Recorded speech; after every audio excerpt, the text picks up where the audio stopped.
Bismillahirrahmanirrahim. Assalamu alaikum. Welcome back to English with Ikram.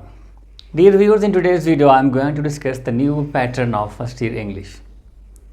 पिछला जो paper था, जो आपसे पहले पेपर आता था, उसमें और इसमें क्या फ़र्क है, इस पे डिटेल से बात होगी। पहले आपका जो पेपर था उसमें जो शॉर्ट क्वेश्चन हम कहते थे या MCQs थे, वो कहाँ से आते थे, किस तरह आते थे और शॉर्ट क्वेश्चन कहाँ से आते थे, कितने मार्क्स के होते थे और अब क्या चेंजेस आई हैं। और अब टीचर्स के लिए टीच करना, बच्चों के लिए, स्टूडेंट्स के लिए तैयारी करना कितना डिफ़िकल्ट होगा, इजी होगा और कितना चेंज्ड होगा। पहले 50 नंबर के शॉर्ट क्वेश्चन थे, आपने नोट्स दे दिए, रटा मारा, क्वेश्चन तैयार हो गए। Same is the case was with the MCQs। Text based MCQs थे, याद किए जा सकते थे, लेकिन अब ऐसा नहीं है। अब कैसा है, इस पर डिटेल से बात होगी। How would you prepare, how would you teach as a teacher and how would you prepare as a student. और डायरेक्ट टीचर नहीं गाइड करने स्टूडेंट्स को, लेकिन उससे पहले तो डिफरेंट टाइप्स ऑफ क्वेश्चंस हैं। क्वेश्चन तो वही हैं ज़ाहिर है, लेकिन अब उनका 2006 जो हमारा करिकुलम है उसके मुताबिक उनका नाम चेंज है और फिर उसके कॉग्निटिव लेवल क्या हैं, डिफ़िकल्टी लेवल क्या है, TOS साथ दिए हुए हैं, table of specification. Her paper, her subject के साथ जो बोर्ड ने अपनी साइड पे दिए हैं, टेबल ऑफ स्पेसिफिकेशन दिए हैं, किस चैप्टर से किस तरह का क्वेश्चन आएगा, किस चैप्टर से ERQs आएंगे, किस चैप्टर से MCQs आएंगे, किस चैप्टर से आपके RRQs आएंगे और किस लेवल के होंगे। सारी परसेंटेज, सारी डिफ़िकल्टी लेवल, कॉग्निटिव लेवल, ये तमाम चीज़ें हर सब्जेक्ट के साथ बोर्ड ने दी है। तो अब टीचर ने पढ़ाने से पहले इन तमाम चीज़ों को देखना है। सबसे पहले SOLOs देखने, उस पर हमारी डिटेल से डिस्कशन मौजूद है।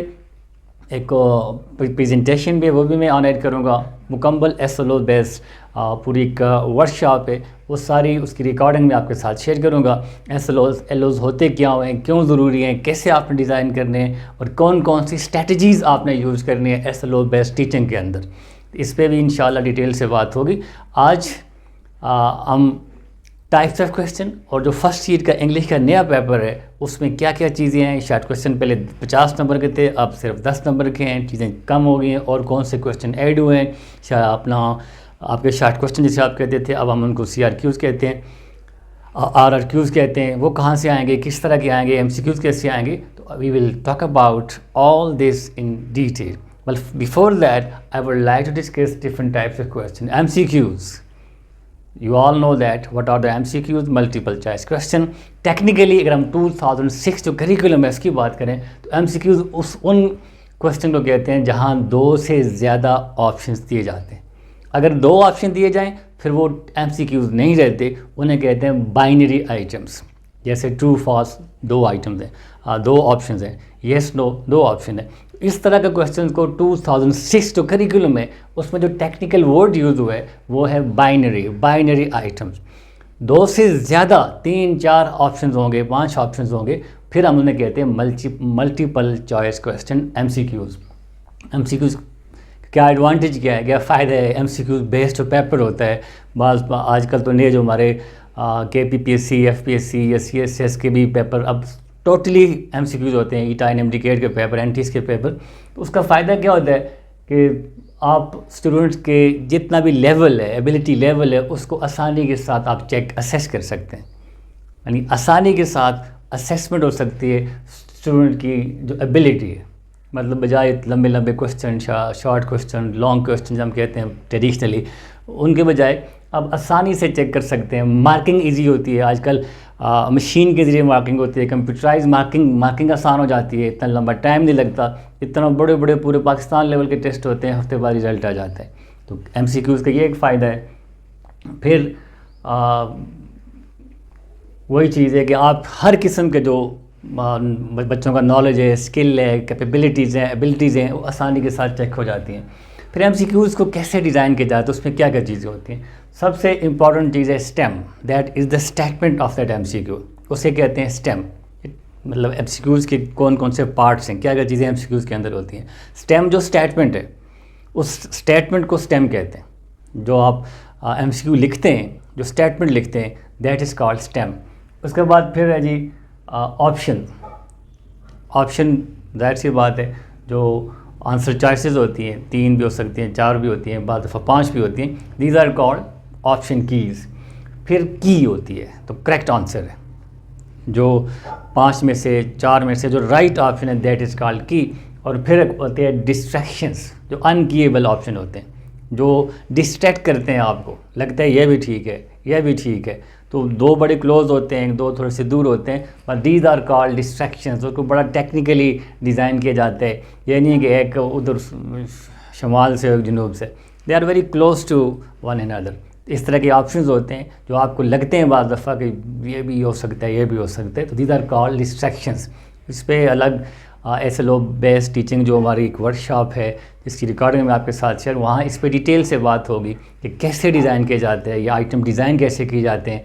ओवरऑल यहाँ पे हम सिर्फ डिफरेंट टाइप्स ऑफ क्वेश्चन की बात करेंगे। ये दो गए MCQs, दो ऑप्शन होंगे, तो बाइनरी आइटम्स टेक्निकली SLO अपना जो करिकुलम है 2006 का, उसमें इस पर बात हुई है, वहाँ पे ये लफ्ज़ यूज़ हुआ है binary items, when we have 2 options, yes और नो, ट्रू फॉल्स, इस तरह के जो 2 ऑप्शन, 2 से ज़्यादा को हम मल्टीपल चॉइस क्वेश्चन कहते हैं।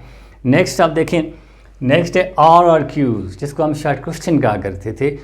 उसके लिए ये लफ्ज़ जो हमारे करिकुलम में यूज़ हुआ है वो है RRQs। RRQs क्या होते हैं? Restricted response questions. चाहे वो एक लफ्ज़ का रिस्पॉन्स हो, ऑप्शन ना दिए जाएं, आपसे पूछा जाए कायद-ए-आज़म कब पैदा हुए, ऑप्शन नहीं दिया, तो ये भी RRQ में आ जाते हैं। और 2006 की जो हमारा करिकुलम है उसमें ये अल्फाज लिखे हुए हैं, the answer should be of 3 to 4 lines. आप देखें हमारे जो हाँ जो चीज़ें चल रही हैं, पिछले जो हमारे एग्ज़ाम्स हो रहे हैं, शॉर्ट क्वेश्चन में भी 3-3, 4-4 पेजेस लिखे जाते हैं। मैं तो ये समझता हूँ कि जब आप 3-4 लाइनों से आगे जाते हैं, एक्सीड करते हैं, तो आप उसकी नेगेटिव मार्किंग होनी चाहिए, बिल्कुल क्रॉस करना चाहिए। मैं अक्सर स्टूडेंट्स से ये चीज़ एग्जांपल दिया करता हूँ। For example, you are asked what's your name, this a question, and in answer to this question you say my name is this, my father name is this, I live there, I belong to that family, my qualification is this this this this this. It is not asked, ये पूछा नहीं गया आपसे, तो जाहिर सी बात है जिसने पूछा है ही विल गेट इरिटेटेड। मैंने आपसे नाम पूछा यार, लंबी खालियाँ किस लिए कर रहे हो? तो same is the case here with RRQs। तो अब जो नेक्स्ट शीट भी ऐसे डिज़ाइन हो रही है, ई शीट, जिसमें आपके पास 3 से 4 लाइनों का स्पेस होगा, आगे लाइन लगी, आप आगे जा ही नहीं सकते। तो ये मैं कहीं नाम नहीं लेता, लेकिन बाज़ हमारे जो इदारे हैं वहाँ पे बाकायदा बच्चों को ट्रेन किए जाते हैं, बड़ी बड़ी हेडिंग्स लिखो, आगे जिस question has been taken from the lesson flaw written by flaw, ये फजूल बात लिखो। फिर आगे 3-3, 4-4 लाइनों के शॉर्ट क्वेश्चन बच्चों को रट्टे मरवाए जाते हैं, मतलब उनका एक एक्स्ट्रा वो कहते हैं बगार जिसे हम कहते हैं, तो वो एक लेबर खाम खा की कराई जाती है जब ज़रूरत ही नहीं है उस चीज़ की। और मार्किंग करने वाले भी मार्किंग स्कीम दी जाती है कि इसकी नेगेटिव मार्किंग हो, लेकिन मार्किंग में नहीं देखा जाता, बस जहाँ ढूंढते हैं जहाँ उसका आंसर मिलता है उसको अंडरलाइन करके मार्क्स दे दिए जाते हैं। तो इस चीज़ को अब बिल्कुल डिस्करेज किया जाएगा। नए पैटर्न में आपको 3 to 4 लाइन्स RRQs डिज़ाइन इस तरह किए जाएंगे, इस तरह के ही आपको क्वेश्चन का जो स्टेम होगा वो इस तरह दिया जाएगा कि आपने 3 से 4 लाइनें लिखनी है, 3 to 4 lines, 3 to 4 sentences, 1 sentence answer भी हो सकता है। इसी को RRQ restricted response question, 1 word का आंसर भी हो सकता है, उसको भी हम RRQ कहते हैं। 3 से 4 लाइनों का आंसर भी हो सकता है। तो RRQs में क्या होता है, गेसिंग मिनिमाइज हो जाती है। इसका एडवांटेज ये आप तुक्का नहीं मारते, जैसे MCQs में बाद दफ़ा तुक्का भी चल, right option A B C D चल जाता है। मेरी इस पर एक वीडियो है MCQs बेस पे कि आप बाद दफ़ा कैसे, जो बिल्कुल आपको नहीं पता, 5, 7, 8 MCQ ऐसे बिल्कुल नहीं, तो आपने कैसे वहाँ पे फ्लूक से काम लेना है, वो स्ट्रेटेजीज एंड टेक्निक्स हैं। लेकिन यहाँ ऐसा तुक्का नहीं चलेगा, मिनिमाइज गेसिंग नहीं होगी। फिर यह है कि आपका एक वाइड कंटेंट जो है उसको आप एक्सप्रेस कर सकते हैं, उसको आप कवर कर सकते हैं। MCQ में तो आप सिर्फ एक चीज़ पूछेंगे ना, Quaid-e-Azam was born on dash, एक डेट है, लेकिन यहाँ पे आप कायद-ए-आज़म के बारे में मज़ीद कुछ कायद-ए-आज़म की शख्सियत की 5-7 खूबियाँ लिखें, ज़रा वाइड कंटेंट कवर हो जाएगा, थोड़ी सी मज़ीद चीज़ें आप पूछ लेंगे। ऐसे ही शॉर्ट क्वेश्चन या RRQs, अब हम RRQs कहेंगे। इंग्लिश में आप देखा जाए, डिस्क्राइब, फॉर एग्जाम्पल मैं ग्रामर की बात करता हूँ, describe some kinds of adjectives, अब 5-6, तो adjective is a word that modifies dash, noun, pronoun, adjective, ये वो, तो ये तो जस्ट 1 वर्ड हो गया, MCQ हो गया।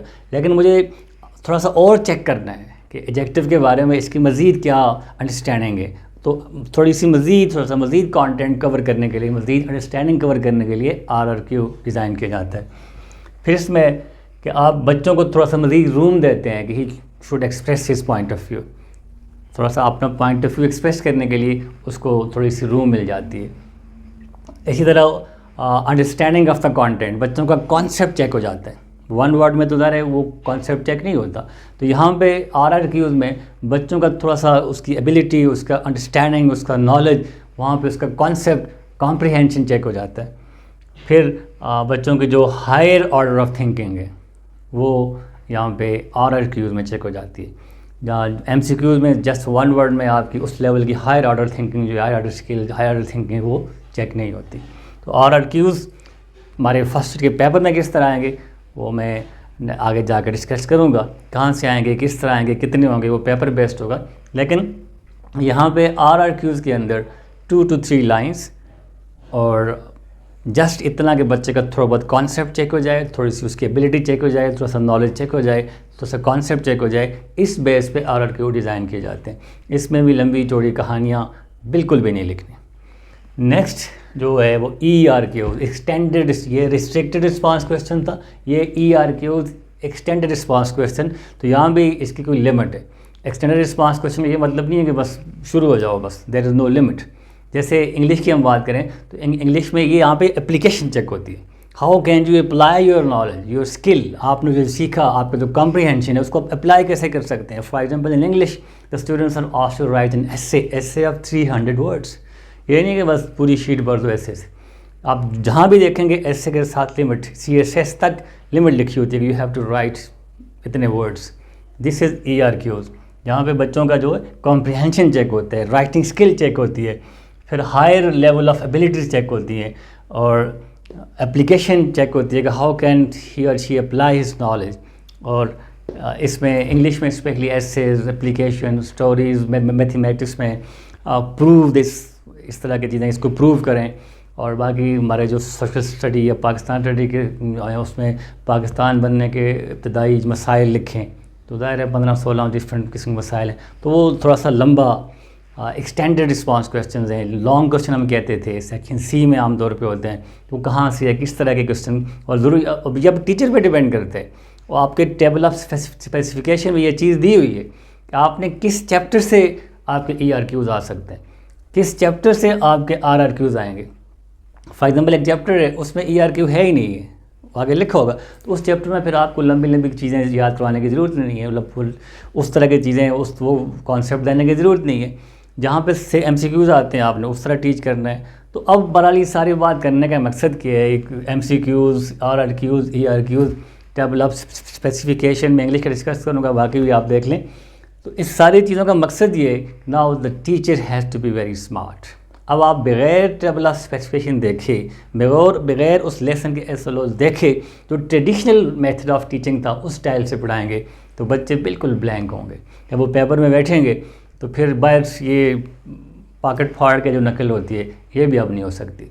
अब नकल करना भी मुश्किल होगा, जैसे आपने मैट्रिक एग्ज़ाम में देखा कितना आसान नहीं था। हाँ, ऐसा कोई सिस्टम हो कि बाहर बिल्कुल तैयार टीचर बैठा हो और लिख के दे, तो बहरहाल मुश्किल है as compare to the previous जो एग्जामिनेशन सिस्टम था, उससे मुश्किल है। बहरहाल हमने तो ये बात ही नहीं कि बच्चों को तैयार करना है आगे प्रैक्टिकल लाइफ में। अगर नकल मार के नंबर ले भी लेते हैं, रटे मार के ले भी लेते हैं, तो आगे ईटा एंड इंडिकेट में जाके जब बच्चों का कॉन्सेप्ट नहीं होता तो they are totally blank. Again नए सिरे से उनको तैयारी करनी पड़ती है इस तरह के टेस्ट की। तो बहरहाल you as a teacher you have to prepare, you have to be very smart, you have to learn what are the table of specification, what are LOs क्या होते हैं, और हर लेसन के हर टॉपिक के LOs क्या हैं, SLOs क्या हैं, और उसके बाद आपने किस चैप्टर से क्या पढ़ाना है, किस तरह पढ़ाना है, ये सारी चीज़ें सीख के फिर आपने बच्चों को पढ़ाना है, बच्चों को प्रॉपर्ली तैयार करवाना है, उस तरह के अपने लेसन प्लान करने हैं और एग्ज़ाम के लिए बच्चों को तैयार करना है।